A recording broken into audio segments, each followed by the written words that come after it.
Welcome back to the Elevate Your Best podcast. My name is Michael Dankloffs. And I'm Bruno Martins. So today, as we talked about last week, we are talking about journaling. Journaling can show up in many different ways and in many different aspects of how we do this. What it is really focused on is recording our thoughts outside of our head and onto paper or into a computer or some other media outside of our heads. So why does this need to be something outside of our heads? Many times it tends to be that we in society right now, we talk a lot about echo chambers on social media or in newscasts and in news products. But the biggest echo chamber is between our ears, where we start believing our own thoughts. We start taking ourselves too seriously because we came up with an idea. As soon as we start putting that outside of our head, we can then observe it in contrast to other things rather than it being just something that rattles around in our own head. And for me, I've just recently restarted using it as a daily practice of reviewing my day and really making sure that I'm actually at least aware of the things that I'm doing as well as the things that I didn't do. What about for you, Bruno? I like when you say that journaling is taking things out of your head, putting it down, writing it down, like we say. Today, though, Michael, I have the real impression that journaling can be much bigger than that. Like we have the bullet journal method that incorporates habit tracking, a lot of planning. And we have Notion. We're going to show you guys, share with you some Notion templates that in the description. Yeah, we're going to put our journaling templates in the description. We can do that. I have a daily journal template, a weekly journal template, and I think Michael has even more, right? I've got a couple. The big one that I'm going to be showing here is more my daily rather than my weekly. I do something different for my weekly reviews, but it's still something that Bruno was the person who first introduced me to Notion as a platform. And now that it's 8.5 months later, I can't see the way that I would actually approach many things in my life without it. And it doesn't need to be Notion specifically. There's also other tools out there that can serve a similar purpose, like Coda or Evernote or other aspects that can do this. It's more a matter of finding the right tool, the right medium, the right approach to get there. You can even buy physical diaries and journals that have particular questions and open-ended questions. And we talked last week about triggers. This is also ways to have a question that's going to trigger a particular response or a particular direction. By a prompt is the word I'm looking for. A prompt for a particular way of approaching that review of your day. There's also this other amazing aspect that I really like about the end of the day journal exercise, that kind of review of your day, because it then opens up our brains because we've already done the summarization of what our day is then our dreams get more interesting, because you don't have to necessarily do that same condensation process that the brain needs to do for memory consolidation. It can then help you get into the space where you're practicing lucid dreaming, or where you're actually thinking about deeper subconscious and other shadow work in there. And that's one of the benefits that I found, is that my dreams get more interesting whenever I'm actually journaling at the end of the day, because then I'm not just picking up the mundane things that I did for the day, because that's already out and on paper. It's out of my head and it's into that other medium. And that is exactly what I was trying to say, Michael. There are things going on with journaling that go much beyond what is obvious, what writing down your day, your thoughts, or things like that. There are things that happen. It's that same idea of observing something changes it. Things will happen that we just don't understand. Just taking things out of our heads. I think that there are two people that might be seriously needing some journaling in their lives. And those people are people that have just too much of a confusion going on their heads, and they need to put it out. They need to relax. They need a valve of escape. They need to distress and start to actually map and understand their emotional states and their emotional body and all those things that are going on. And I think that is another person that can greatly benefit from journaling as well, which is the person that understand that they can have complete control of their lives and they can just decide what's going to happen. They are the protagonist. They understand that there are other factors influencing what's happening, but it's much more about giving meaning to what is happening, positioning yourself in relation to what is happening. Position is something so serious.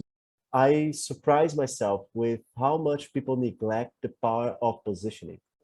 I like the dating dynamics. I like to go out, meet people. I live near Federal University, 40,000 people. That is like a huge flow of people. And one thing that I sometimes say to a friend of mine, close friend, that I notice that they can benefit with is like, dude, it's everything about positioning. Not everything, but positioning is a big deal. If you are in an environment and you wish to meet someone that interests you, positioning will tell a great portion of what's going to indeed happen or not. And this affects our whole life. There's a lot of things that are related to positioning, like me trying not, me doing a project that has blockchain technology and works with decentralized finance and decentralized autonomous organizations. This is something that is happening in the world. I'm just looking to position myself into a place where I can get this energy that is going on into the world, that is flowing in the world, and just benefiting myself and other people through this energy because I'll be positioned in a place where I can influence it. I think that this is a very important concept and that journaling helps us into understanding what are the forces that are happening in our lives, how we are reacting and what we can do in relation to them, the meaning that we do, which we give to things that is a big deal. And then because we are observing this in a better way, writing it down, now we start to shape our reality. And this even taps into mind-bending reality, which is not fiction, which is not a fantastic concept. Mind can bend reality. It's just not something automatic that we just do. It's something that comes with great conscious work.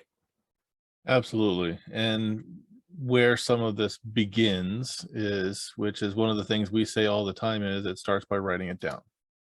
It starts by getting it out of our heads and getting it into another space where we can then, oddly enough, we can actually see the bigger picture whenever we put all the pieces outside. There are some people who are really great for spatial visualization. They can actually see the whole picture and be able to walk through a situation in their head. That tends to be one of the things that I can see where things can go like that. And other people, it's actually more they can hear in their heads how something would be phrased that would actually then elicit a certain emotion. Each of us has a gift, I think, in that. For me, the journaling practice has helped me get some of the noise out. So then I can then think bigger thoughts. I can then think wider and broader around that, as well as it allows me then, because at one point I was actually using post-it notes for everything and write it down, so then I can move things around. In fact, the Kanban board style of doing things was really based on that, is that you have something physical you can put things up on, you can actually then physically move it from one place to. And there's tools like Notion or Trello or project management tools that can do that style of things too, if that's actually is how you're going to journal. And Just a quick note here. Absolutely. You visualize the workflow and how things are flowing in a certain pattern. Absolutely. And it's in the right context, it's the perfect tool. And just like the rest of the tools of visualizations we talked about, it's about using the right tool in the right place. You're not going to use a screwdriver generally to take out a nail. It doesn't work very well. In the same fashion, to put a screw in, you're not going to use a hammer. So it's a matter of finding the right tool for where you're at and what you're looking to do. And Kanban board is one of those.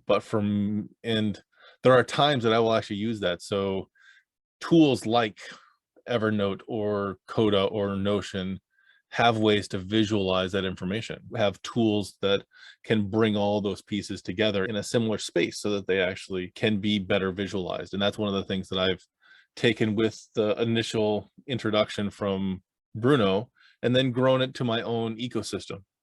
And it's a framework now for me that I've put a lot of other pieces in, to the point that there's sometimes that a Kanban board is actually how I can organize my notes. Isn't necessarily like through a visualization of a project from stage to stage. It's more like, how do I organize this? How do I actually put it in space? So both Bruno and I are going to show you what our templates look like.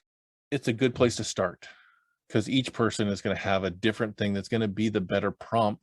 And maybe a work day journal entry is going to be different than a recreation day journal entry.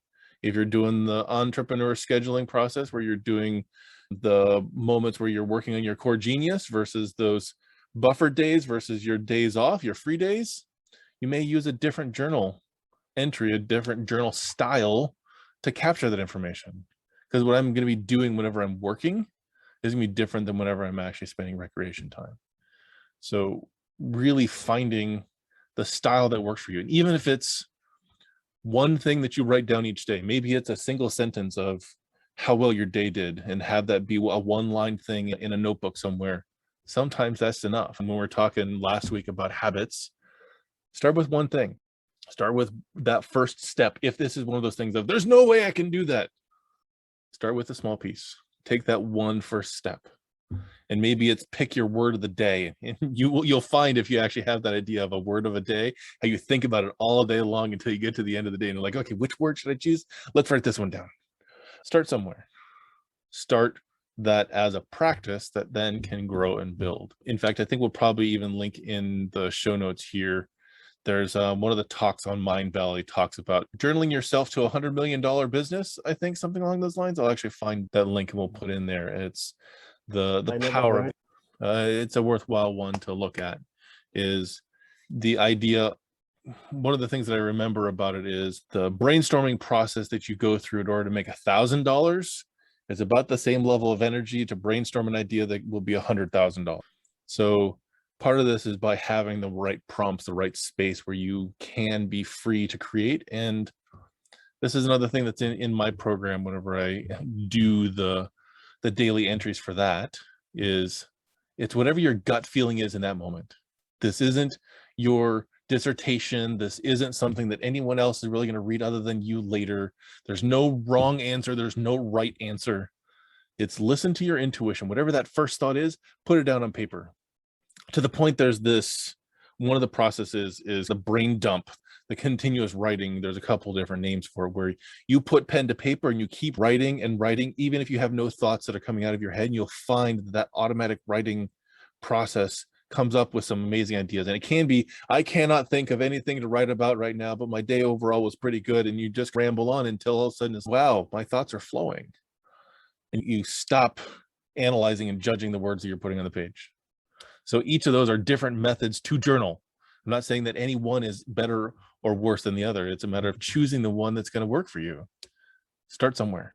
And like we mentioned last week, it's all about starting from somewhere and developing the muscle. It's like a muscle. Develop the discipline, develop the willpower, develop all those things. And it might be just like Michael say, choose a word of the day. And the good thing that I would recommend, and it's working for me, is find a way to tie those things together, like we are going to show in a template. And when you journal, you just take care of all the things that you intentionally wish to do in life. And about flow, Michael, and just writing it down, I have a nice experience to share about that before we go to the templates. I have some friends here that they rap. They are not good, like none of us are good, but we do some things like that. And then I was talking with the guys and they were like, you need to rap as well, Bruno. And I was like, I don't know how to rap. And they were like, no, you just try. And we had a conversation and I watched some videos about it. And then I put record on the cell phone. And then I start to talk nonsense for 5 minutes. And after 5 minutes, suddenly I just started, it started to flow, Michael. Some verses that were really amazing. They were in Portuguese. Doesn't make sense for me to go through them right here. But later I go to the guys there and I was like, hey, I have a something. I sent an audio to a friend and he got really impressed because it was really good. But it was this idea of putting the record button and just babbling for 5 minutes. And suddenly I didn't realize it just came it into. And in this rhyme, I tell my story that I came from the country and I came to the capital and it just flowed. And I was talking about winning and persistency and things like that. And it was really nice. So trust yourself. Our mind is much more powerful than we imagine. Our subconscious mind is much more powerful than we imagine. And we just tend to, in society, in human society, disconnect with this is the way socialization works. And unfortunately, many of us just never tap into this power. And we just live into unconsciousness, drifting, and things like that. Meditating, being present in the moment. We talked about being present in the moment. This is something very good that we can exercise, and it starts with something. It can be choosing the word of the day or just the intention of the day. Do you wish to start sharing your template first, Michael, or do I share first? You go first? Yeah. Okay. So I'm going to go ahead and share my screen here to show you one way to do this. So once again, this is my way. So we're going to be linking to this. This is actually a template that I built for other people to use. So these are the prompts that for me are really important and is actually part of my coaching practice, is part of what I ask myself now every morning is, what did I do really well? Because I want to focus on some of our wins. I talked about in the last podcast about shining light into the dark corners, which sometimes is what we should be celebrating and reminding ourselves of that. But the other part is, what could have been improved on? You know, that combined with what is the biggest lesson for the day. I think that those can be two different things, so that I can learn something from things that I did really well or the things that I didn't do as well that I can improve on. But also for me, I'm challenging myself to do something that's uncomfortable, something that's outside of my comfort zone, because I know for me, that's where I grow. I think in most cases, for most people, when you're in the same rut, when you're drilling into the same space, that's not a space of growth. You got to get onto the edge in that safe zone, right outside of the comfort zone. And then lastly is it's part of, we've mentioned the 3 most important questions, is for me, contribution is also a huge aspect of this, is who did I make the day better for? Sometimes that may just be me, but hopefully it's actually other people. If it's my family, if it's my clients, if it's my customers, if it's someone at the grocery store or something that I was actually driving in front of whenever I'm going somewhere. And then the last piece is, and this is the template. So I'm showing you what the generic version of this looks like. Is for me, gratitude is something that I choose to do every day. Is I put this on a calendar. It's my gratitude. Did I complete that or not? Secondarily is, for me, it's my daily habits. So I call them the 12 sacred choices. It's one of the components of the life book framework. And then lastly is, what are the daily commitments that I'm making for today? So this is a relatively simple one, because like I said, I've actually, in the framework that I've built for myself, it is then linked to a whole bunch of other components of my life. So I'm going to actually bring that up here of what that would look like in my system, because for me, I live the life book lifestyle. That's my goal, is to be 12 category smart. So whenever I choose my daily entry, I'm choosing the category of focus, which for me is health and fitness, intellectual, emotional, spiritual, character, and 7 more. But it's also Can you explain to us, Michael? I don't think, like, I know, I'm aware, but I think that there might be people that are not aware what is the life book. Okay. Can you So explain what it is? absolutely. So for me, the life book it's a system that I've used to determine for myself what my beliefs, what I want to create in my life, why I want to create it, and a strategy in order to accomplish it in 12 different categories of my life. So then I'm able to be aware of the whole picture rather than having a really great job, but having a really horrible love relationship. Or maybe my health is actually fantastic, but emotionally I'm a wreck all the time. So the idea is to be aware of all 12 of those categories and know what you want in each of those and get crystal clear on what that is.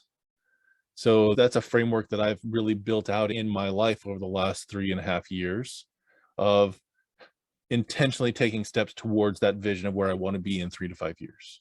And something that I'm constantly growing and evolving as I'm evolving as well.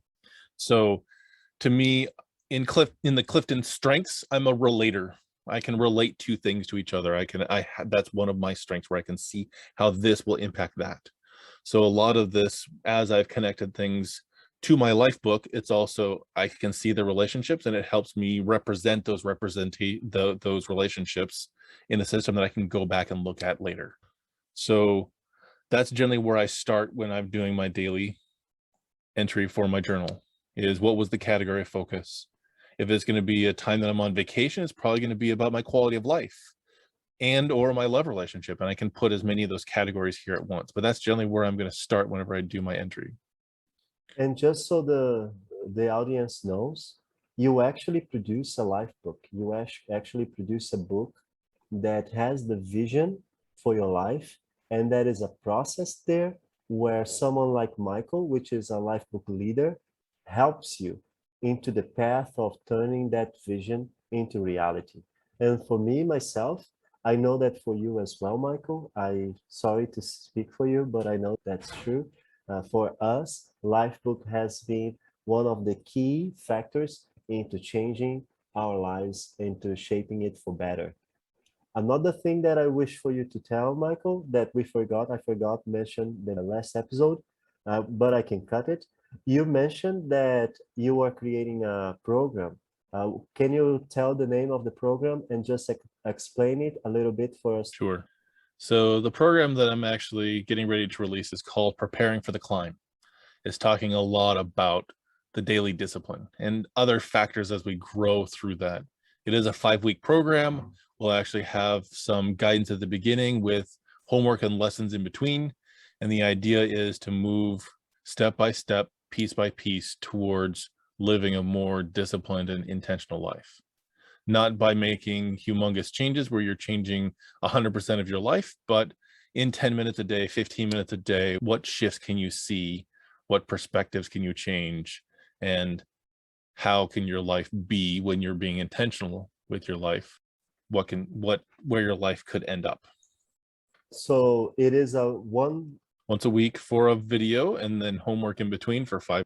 Okay, so you go once a week and you have some homework of 10 minutes every day, 15 minutes to exercise what you learn and create a great shift. I like when the branding of Elevate Your Best is all about climbing and the path and overcoming challenges. It is such a good analogy, Michael, such a good analogy, because climbing requires such an effort, and it's a great experience. Never did, but I know it is. So it's to the point that this is so much a part of what I talk about that one of my clients got me a banner that says "Celebrate the Peaks," because I say that all the time. So it's part of how I approach this. Is the goals in our life I see as the peaks of the mountains, and there's so many mountains out there we can cover, but we've got to choose one and start climbing. Celebrate when you get at the top, making sure that you're prepared to take the whole journey. So it's very much driven me to enjoy the great outdoors, and I love to hike, as well as I like to help people achieve the summit of the peaks of their life. Awesome. So we start off our journal entry with picking a category, which covers then one of those categories of our life, which for me, as I said, is things like health and fitness and social and spiritual, character, quality of life. So that's generally where I start. I also, in my template, have just in the summary, how was today on a scale of 1 to 10. So that's also kind of part of my summary. If I want to put in anything additional in there on a summary of the day, I can do that. But then we really start cutting into the specific questions that I mentioned earlier about what I do really well. I also have my daily commitments on here as well as a checkbox. And then I link this to my task list that's elsewhere in my system, in my framework. And my first thing when I come to that is I'm going to then choose the filter and choose that today, what did I complete? So then whenever I come back to this journal entry later and do a review, I've got a list of the things that I did complete today. And so this then is a review, and I may do little notes either in the task entries or in this page about how difficult those tasks were, a lesson that I learned from them, and then apply that then into the answers right above. And this is, I know that Bruno, you're gonna be talking about your process for your journaling, is this is what then triggers me to go do those other pieces and this is going to evolve too. This is where I'm at right now. So having a conversation recently with someone else, it's like, how do I apply this to, say, my code of honor? And what is that? So I've got several different codes that I've played with. For the men's team that I was on, I'm becoming part of the Temple of the Jedi Order. So looking at the Jedi code and which of those actually resonate with me. And did I work through that? Did I exemplify that? Was an example of that code in my interactions for the day, and then grade myself on that. So that's actually where the next space is going to be, and it's going to then be applied in this. So it's an ever evolving process, and that's, to me, one of the key components, one of the key gifts and the rewards of a journaling practice, especially in a tool like Coda or Evernote or Notion, is this is one template, and I can then evolve this template as I grow into it. And something interesting to talk about Notion templates, because we are talking about Notion, but people might be unaware what is Notion and things like that. Notion is a software that allows you to manage information, and it's a great software. You can tailor it to your necessities, and it's like programming without the necessity of knowing how to program. Of course, that if you know how to program, you visualize things differently. I just needed a conversation with you, Michael, about Notion. And from that conversation, Michael developed amazingly because he already worked with databases and things like that. So for him, it was a very familiar territory. And I would actually even take the concept of Notion to another level. So it's not so much coding as it is authoring. You are authoring something on a page, and you have the ability to combine that with multiple different types of information. That's one reason why I really like it, is but you really didn't see too much on this particular template. I had sections, I had groups, and I had checkboxes and a list, a database. But there's so many other components you can add in there. If it is a Google Doc or a Google spreadsheet, or maybe it's a link to a web page and you actually see a thumbnail of what that page is. For me, it's as much about authoring and note-taking and centralizing my information into one place. So then I can easily find it, because it's so much easier for me than having pads of paper all over my office, or post-it notes, or diaries in a drawer somewhere that was from 6 years ago. This is a better way for me to organize the information. And journals, physical journals, diaries, notebooks, whatever it is that you're using, it is good because it serves this process of putting things out, but it's limited because for you to find information is hard. I remember a moment I was connecting with a friend from another state, and she told me an idea, Michael, that I had the same idea a few years before. And I even went a little bit further than the place that she was. And it was so striking. I went through my notebooks. I have a few notebooks there, like some 4 or something like that. They are filled with notes. And I went there and I started looking for them. And it took me some 10 minutes. And then I found it and I showed her.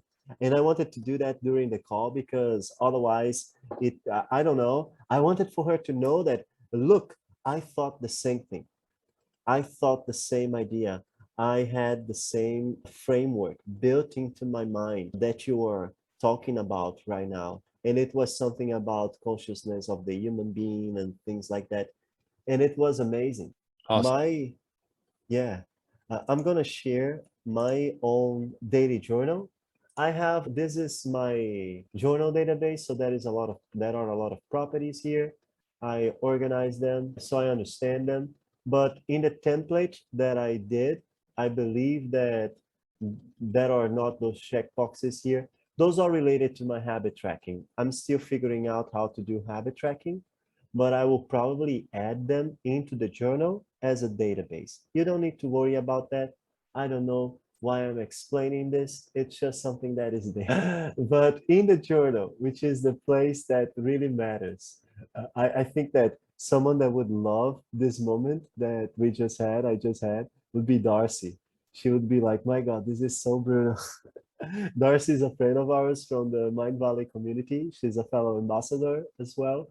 And she's from the Mastering Networking Authentic Quest. Again, loves to you, Darcy. You are amazing. Thank you for being part of our community.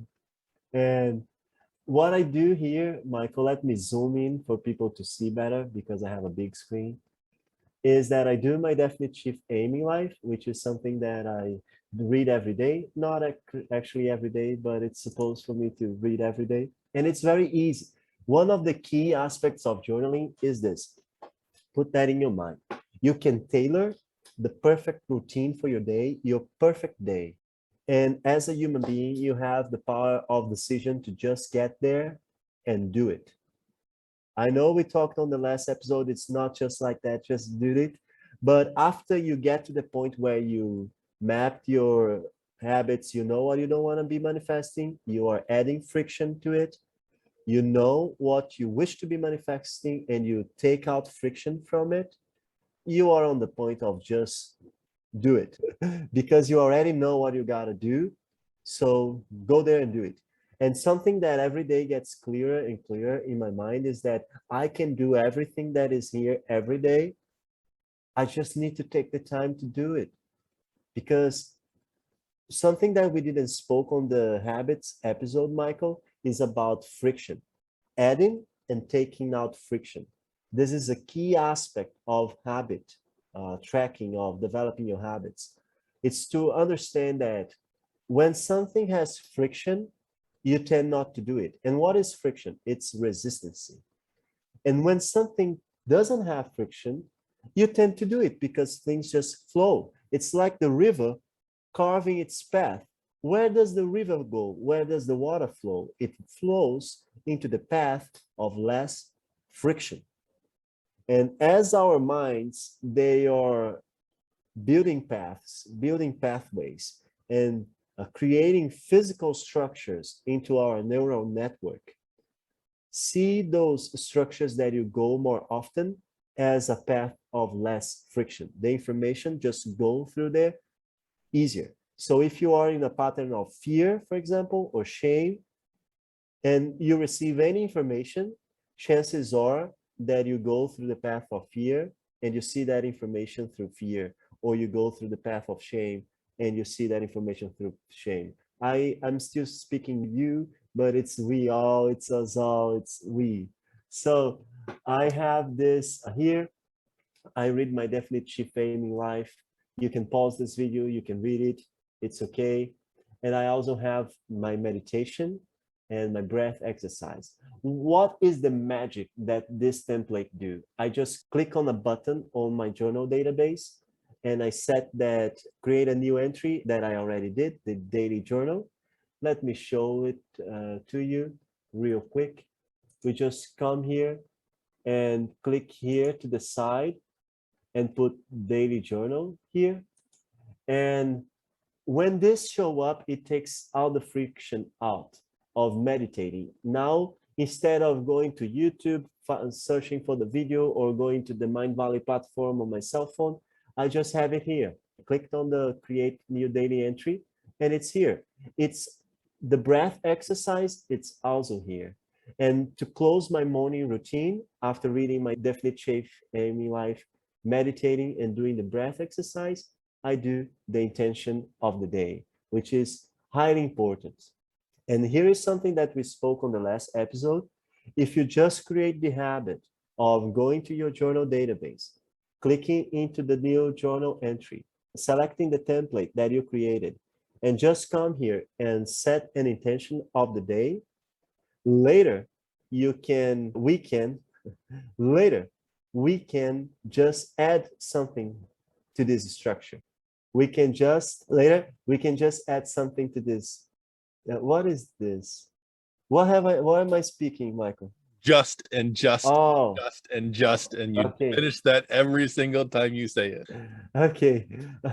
So when we decide to implement this new routine, this journaling routine, and we go there into our journal database, click on new entry, select the template that we created, and start journaling. If we come here and put the intention of the day, and it's the only thing that we come to do in our journal, we are building that path of least resistance. We are building a path of less friction. And it's easier for us to add a meditation later, add a breath exercise, because we already have the path and the habit to come here into Notion and create a new journal entry. So it's very worth it if you just start with the intention of the day. It is worth it. It will help you. It will exercise that muscle of discipline, of willpower, and all that. After setting the intention of the day, I leave my journal beside for the morning. And during the day, I will have something that I wish to make a note. I will have a journal entry. And sometimes, just so you know, this journal entry, it might be something like lots of messages here. Need to check it later. It might be something like, let me show you my articles. This is a journal entry. This article about talking about the consciousness and the mycelium network and other interesting things. It was a journal entry from August 10th.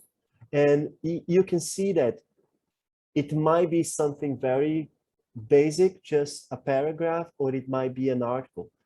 But every day we come to the journal and we aim to exercise this practice of putting our thoughts down, registering something, making sure to take note on our ideas and empty our minds and reflect on our emotions. Might be an emotional entry. Like Michael said, you can select a category of your life. All my journal entries come with life vision, spiritual, health and fitness, emotion, and quality of life. I think those are all related. All my journal entries will be related to that. And after that, the journal entry I do during the day, and after the day, at the end of the day, I will do the best of the day. Oh, during the day as well, I need to change the position of this. I come and I do the daily bricks, which are the tasks that I delivered that day. They'll be recorded here. And just like in Michael's case, there are some filters here that help me automatically see the tasks of the day. And then if I have something to do for the next day and I don't have time to actually place a proper task in the database, I just come here in the journal entry of the day. I click in the new entry and it creates a new task for tomorrow. And at the end of the day, I come to the journal entry again. I put the best experience I had in the day. And even though this is the best experience I had in the day, I come into this little box and I answer the following question. Related to my life vision and the experiences that I wish to have in my life, how could this experience that was the best of my day be different in a way in relation to the experiences that I wish to have in life, to live in life? So I visualize this change. And then I come into the worst of the day. And you can put something different, challenge of the day, learning of the day, lesson of the day. And you do the same process. What was the worst experience, the lowest point of my day, the biggest challenge that I faced? And then you come back and come down into this little box and you answer the question. Based with my life vision and the experiences I wish to live in life, how could this experience that I had today be different in order to be more aligned with those visions, with those experiences? And I think this is a very valuable exercise. I thought that I probably caught that somewhere, but I put this together for my partner because she was having a bad streak of days, like several days in a bad streak. And I was like, I thought about that, I reflected, and then I sent her, hey, experiment doing that, and it helps. It's very good. Then I put the affirmation of the day, which is some affirmation. Somewhere during the day, I did an affirmation, or either it was positive and already empowering, and I just decided to register it, to take a note. Like, for example, I was one of these days walking in a very beautiful street, and I was enjoying the trees. I love trees. And I was thinking, oh, I even want to live in a place that is even more beautiful than that. But I thought at the moment that I was feeling the flavors of my vision for the future and having an experience like I'm already living the dream today. Then I came to the journal and make that entry. Another entry that I even think that went up in an episode, Michael, when I was showing the journal, was that life is epic, something like that, because I have an epic day the day before. And you do that, and we can put this affirmation as a journal entry as well. I like to do that because then I go to the project that is my philosophy of living, and all my empowering affirmations are there, separated into categories. And at wrapping up the day, I do a gratitude list, and I set up the things that I'm grateful during that day. And just so you know, at the end of the week, I come to the weekly review, and I have all the tasks to organize here. Now there is no task because I just took them out. I filtered them out, but I have all the tasks here to organize, see what I didn't do, what I need to deliver, and not lose track of anything. And I go through a similar process for the week. I say, what was the most important growth I had this week? And actually the intention, it's from the past week. What was the most important development I achieved in the last week? And it's like the best of the day and the worst of the day, but for the week. And then I make a review of all the affirmations that I did during that week, all the affirmations, just to fix them in my mind and help me with this programming. And then I put the focus of the next week, which is just setting an intention for the week. That is something important that I'll need to do to keep that in mind. Just to keep that in mind. Remember your goal, remember your destination. You need to be checking the compass. And just to really tell my subconscious mind that this is something important that I need to work on, I write it down, why this is important, and then I write down what does it mean to me not delivering it?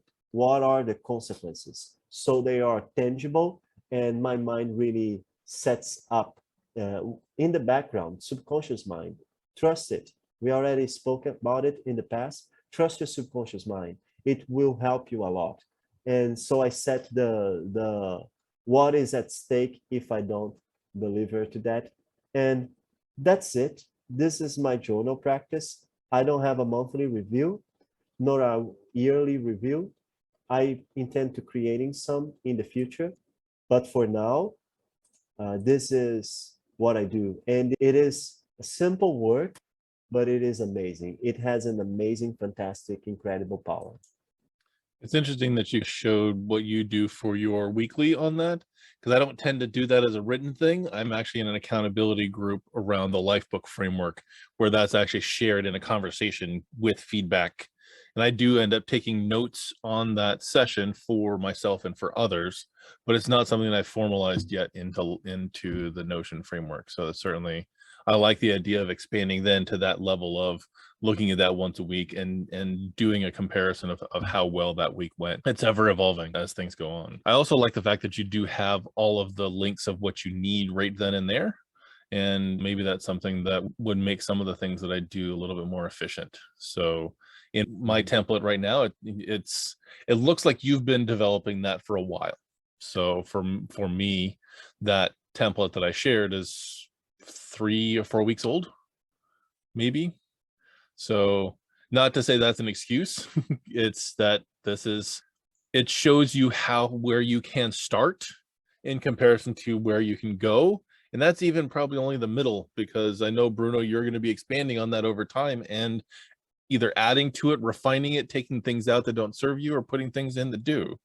This is an ever evolving process.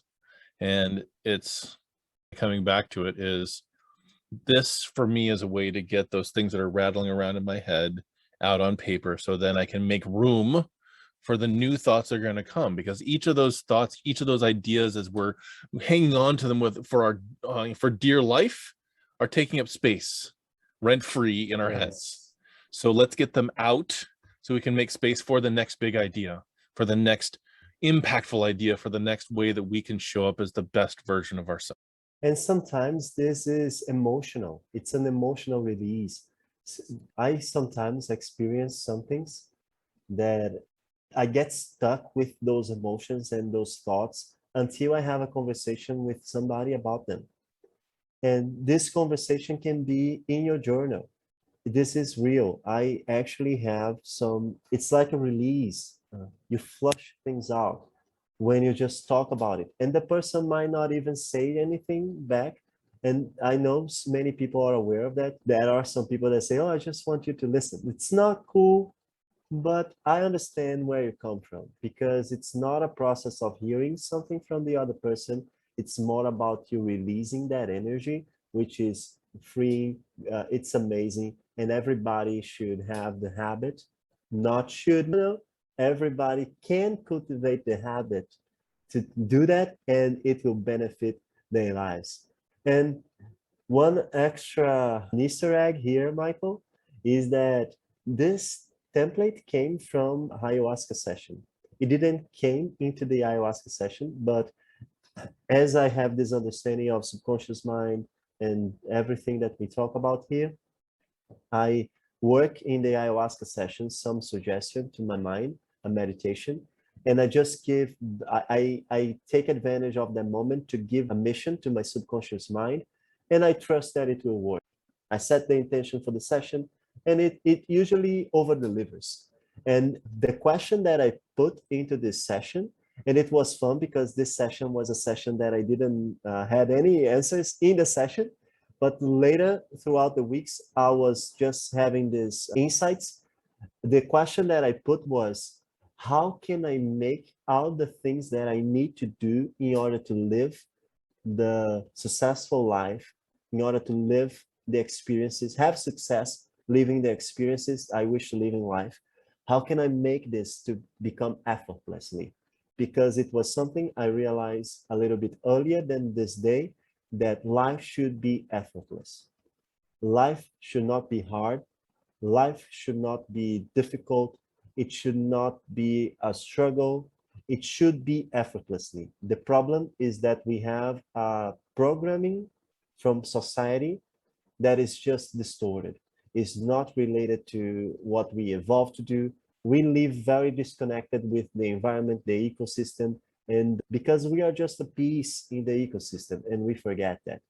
And we evolved to that to fulfill a role in the ecosystem. And right now, we act much more like an infection, a cancer. Sorry to say that about humanity, but if you think about a cell that forgets its purpose and just starts to multiply and damages the system, you will see that we are in a very similar pattern. And this is serious, a serious manifestation. We should take this seriously. But this is not healthy, doesn't help us, and we are just somewhat disconnected. And life, success in life should be effortlessly.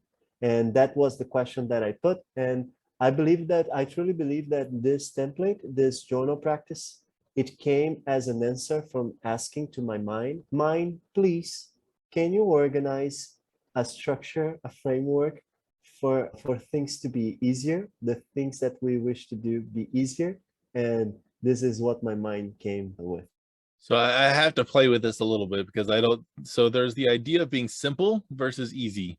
And I think that they have certainly different connotations. And there's a lot of things that we talk about in our podcast, and it's one of the reasons why we talked about just before, because just because it's simple does not mean that it's easy. And us being aware of that most of these steps is one step to growth. It's one way to get there. And sometimes it is really difficult because we put barriers in our own way and not even knowing that they're there. Our hidden agreements, our self-judgment, our automatic negative thoughts, all of those things we've actually brought up here. And the idea of being effortless, I get that. To me, the effort is the work that you're putting into to create a product. And I've heard the effortless concept being made, and it's not a matter of that you have to work hard to get it. It should be something that you flow into. So flow to me is a little bit different term than effortless, because if I'm programming, I can get into the state of flow, and it's not easy. It's something that takes meaning to expand my mind to see the problem from a different perspective, which requires me to get into that state of flow. And that's actually probably more complicated and difficult, but getting to the right space, having the right triggers, having the right environment, having the right mindset, being, prepared for that allows me to have those bigger insights because I've actually gotten to the right place. So, and I'm just playing with this a little bit, not necessarily saying you're wrong, because that's not what I'm aiming for. It's that the term can have different meanings for different people. So for me, aiming for that state whenever things like the insight comes quickly, if not easily, is that it's that idea of I was an overnight success. It only took me 12 years. It is, we get over that hump. We get to that space where all of the knowledge that we've collected up to this time has now prepared us for that moment.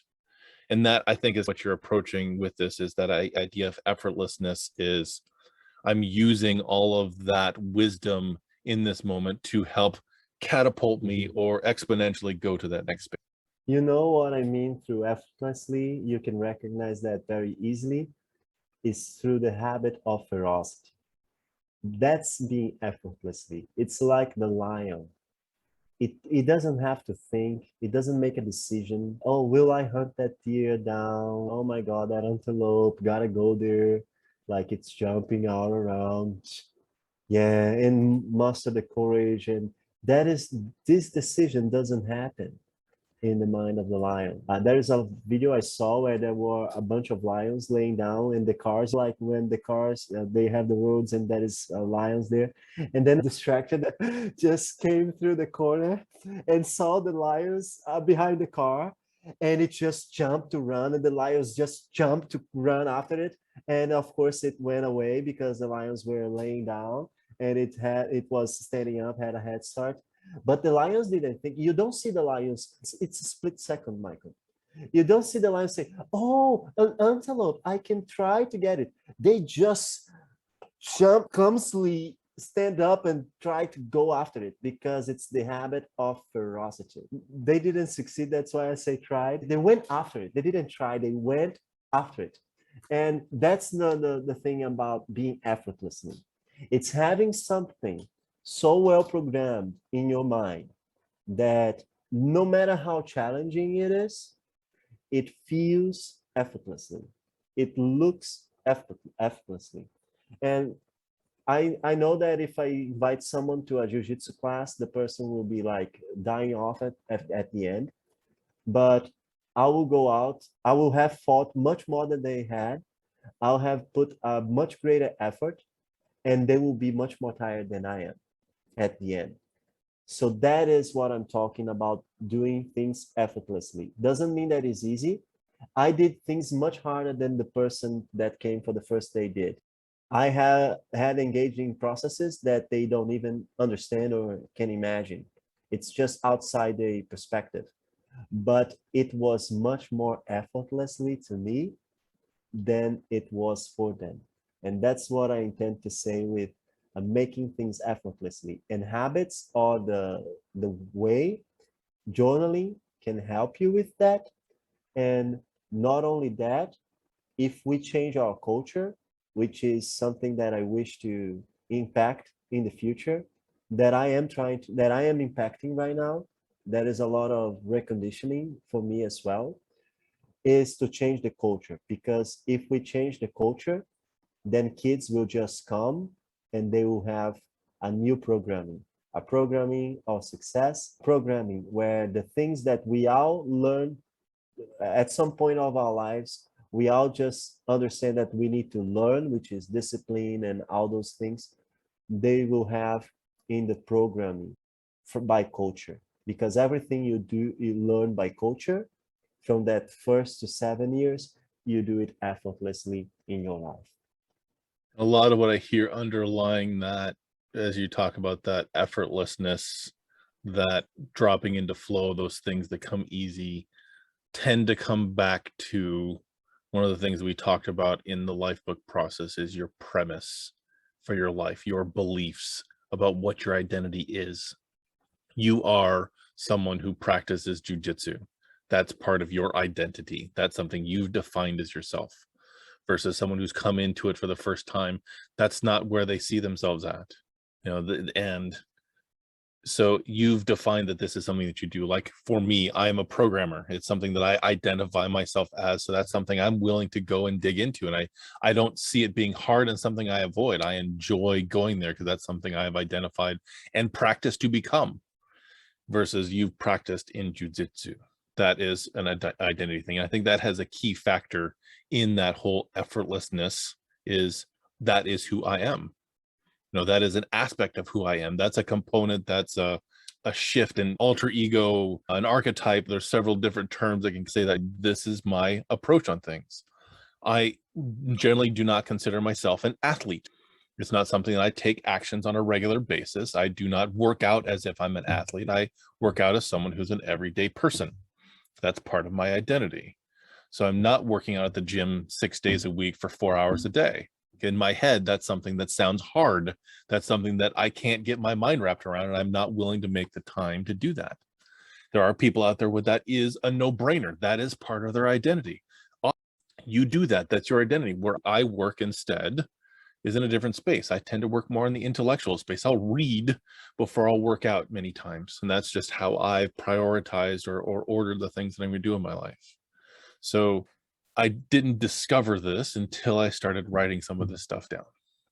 When I started getting some of those ideas out of my head and onto paper. And then I have an opportunity to play with those things. I have an opportunity to review and look at my beliefs. Are they mine or are they somebody else's? What is my core beliefs? What is my premise around each of these things? And go back and review that on a regular basis, because as I grow, as I mature, as I shift and change, learn, become wiser in some areas and not so wise in others, those may have a tendency to shift in one direction or another as it becomes more solidified or maybe more loose, because I've had an experience that has shaken that belief, that has shaken that premise. It's like maybe now it's time to look at things from a bigger picture. So just play with that idea of discover. It's not even the name of the business being Elevate Your Best is intending like where you're at isn't good enough. It can have that connotation. For me, it's as much about discovering that as it is growing it. It's a matter of pulling away all that conditioning, all that cruft, all that mess that has been how far I've come and is that journey. And let's unfold the layers and actually see where at the core am I. And at this point in my life, I'm a person who that is a tool that I use. I write notes. I enjoy doing that. That's not something that's hard for me. For other people, it's hard for them to type. That's something that comes effortlessly. I've done the practice to get there. And the same for a race car driver who's done that track 3,000 times. It's effortless for them to actually do that. And now they're looking for the incremental changes to grow from there. So I guess my question for you is, for jujitsu, how long did it take you to go from I'm a beginner and I don't know what I'm doing to this is effortless because this is part of who I am? Michael, it honestly took me some 5 to 7 years, the same amount of time that took me to speak English fluently. It took me some 5 years for me to be having meaningful conversations.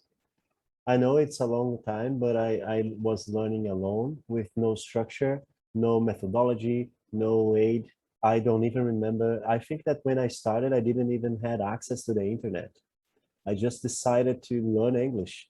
and I would print the lyrics of some musics that I enjoyed, and I would just try to translate them with a translator, with a dictionary. And then jiu-jitsu, I stopped a few months here and there, but I believe it took me some 5 years. And jiu-jitsu actually had a big jump, like all those things had big jumps. English had a big jump when I decided that I would just take out the subtitles from. It was something that I did. I'm done with it. I don't care if I will understand everything. Sometimes I'm watching a movie in Portuguese and I don't understand everything that people say. Why do I care to understand every single word in a foreign movie? And then I was, okay, take this out.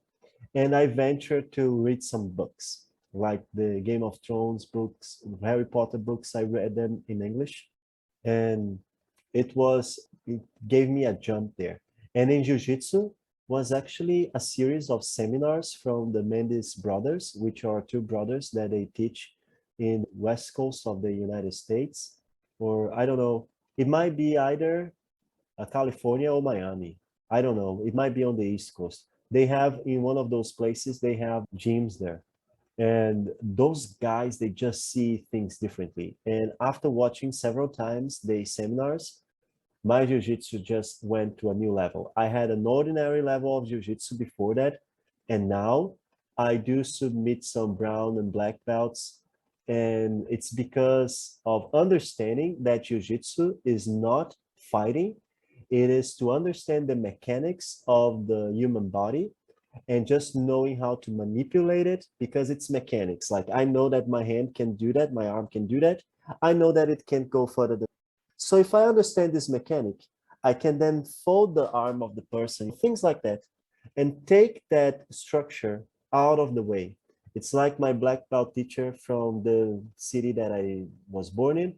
He was like, Bruno, you have a very annoying passing of the guard. It was after this seminar.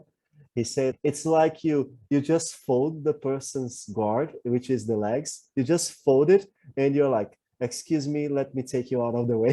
And you just pass it, because it's the way to understand how the mechanics of the human body works, and taking advantage of the movement that is happening to position yourself in a place where the person can't reach you.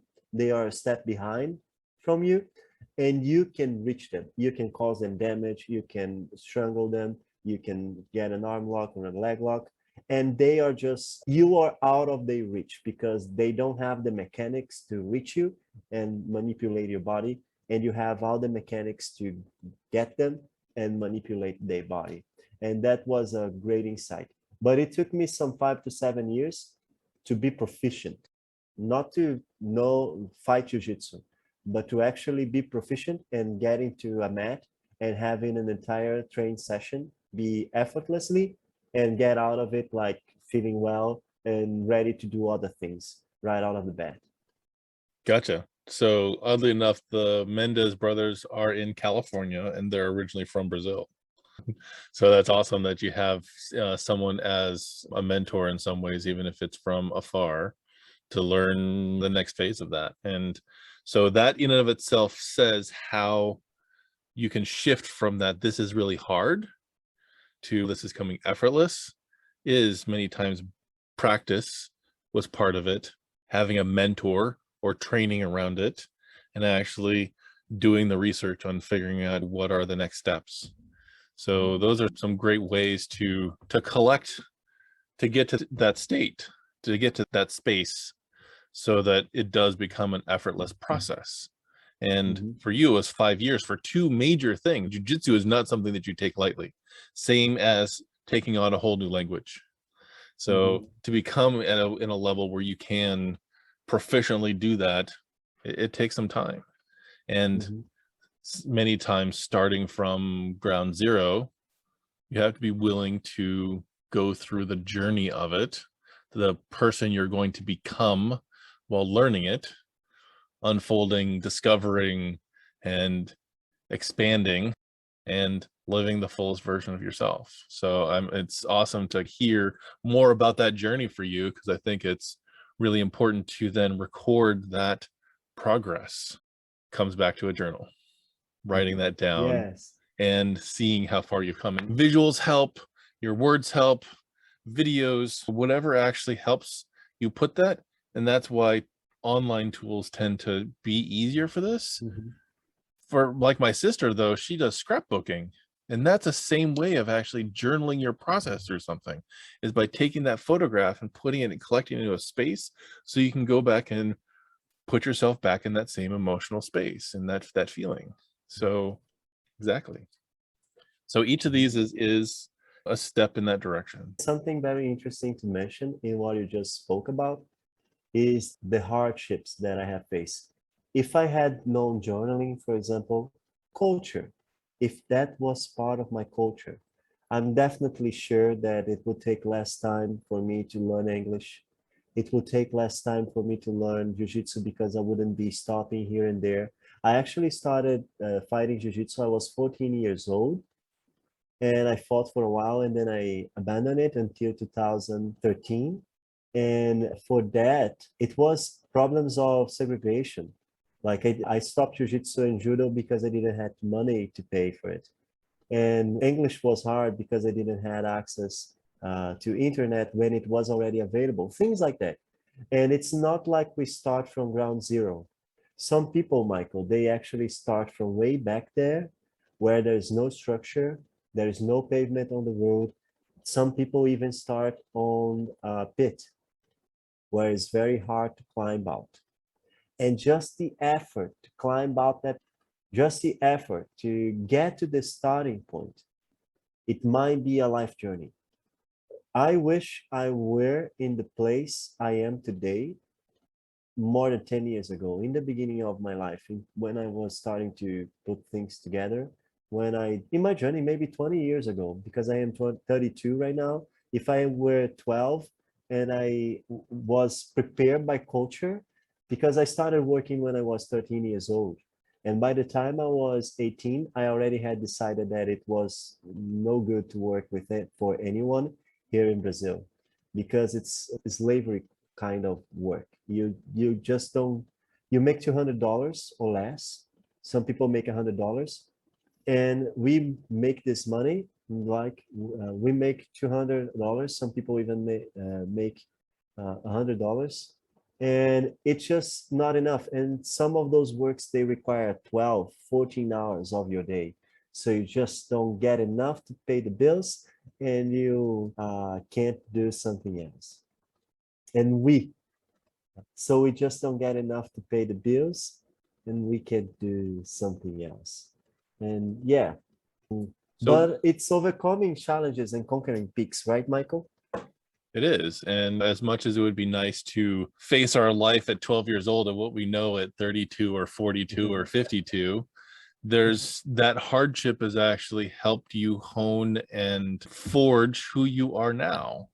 And you wouldn't probably respect and have as much gratitude for those lessons and respect it as much if you didn't work as hard as you did for it.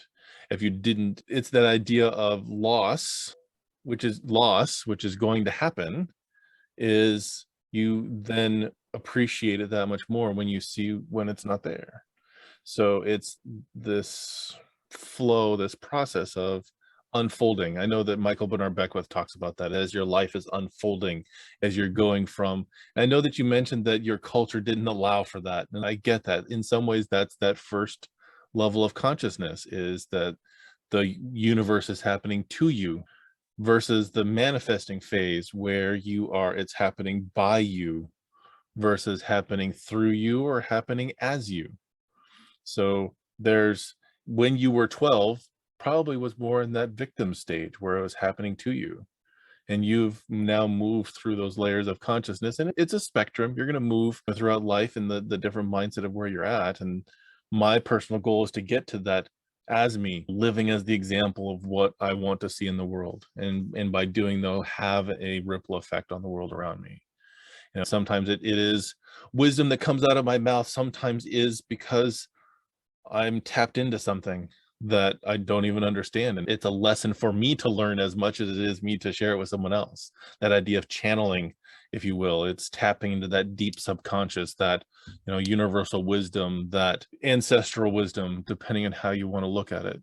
And that is really what it's, as it's happening through you, is the channeling phase versus you are that. And when we bring this back to what we're talking about today, is tracking that, knowing where you're at, and being truly honest with yourself, and me getting honest about where I am at in each of those phases. I've read just recently the Hero's Handbook, which was done by one of the other tribe members for Mastering Authentic Networking. And it talks about the hero's journey and the different phases you go I through. know that it's very nice. They kickstarted it. I invested in that so I could help them bring that to reality. And it's a great model, to the point that I even went through, when I first started reading the book, all 13 categories, well, 12 at the time, that I was focusing on, and rated myself, where on the hero's journey am I? Am I still at the beginning of this? Am I still resisting it? Am I seeking mentors? Am I moving into this extraordinary space that's outside of my comfort zone, or am I bringing the message back? But until I actually thought about it, externalized that into my journal, into my framework, my space, I wouldn't have even really considered it. And now it's actually one of those variables in the equation of the choices that I make in my life. And for me, it helps to put that to the outside, so then I can then look at the big screen, so I can look at the whole map and actually say, okay, hazard there, that's going to be easy, this one will be fun, and the views are great over there, so let's actually hit the points that I want to hit. So I'd like to wrap up here, now that we have really talked about this journaling idea and the journey that both of us have been on. It's thank you for sharing kind of some of those trials and tribulations that you did, and where this has actually helped guide you. Thank you as well, Michael, for having this conversation. As always, I love having these conversations with you. They are so enriching. And it's like you say, like those hard, meaningful conversations that we need to have. We need to talk about this. You said, oh, everybody wishes to have their mind when they were 12. I truly believe that was something we worked better in the past, because the world was just more challenging. And by 13 years old, somebody needed to be able to take care of themselves, at least at some point, from some basic stuff that can happen in life. Know not to trust everybody, know how to navigate through society. And the consequences were just bigger. And now we are in a more comfortable place where we have expanded, or maybe not expanded, actually limited our comfort zone, and so many things that we should learn how to deal with, like communication, and so many things that we can learn how to deal with it so easily, like communication and talking to people, interacting with people, and even respecting people and having empathy. We just we neglect, and we don't add this to our culture to shape society in more stronger and better. But we will get there. We'll get there. Absolutely. So thank you for that. And I just want to thank everyone who's actually joined us here for now our 18th episode of the Elevate Your Best podcast. It's been an awesome unfolding as this has actually really worked out. We're going to be hitting 20 here pretty soon, and I'm so looking forward to us getting there. If what we've talked about has been insightful, has been helpful, has had you question something that you want to see better in your life, please hit the like button down below and tell us that and give us that feedback. And if there's anything in particular you have as a question, or a situation that's come up because of this triggering that for you, please leave it as a comment. We love to interact with the people who are listening. So please, that helps us grow, and we will not take it personally, because that's also one of the tenets that we talk about.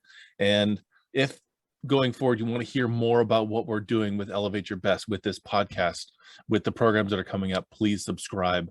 There's going to be some pieces that are coming out here very soon that I think would be really exciting and amazing. And all the templates that we showed will be on the description of this video.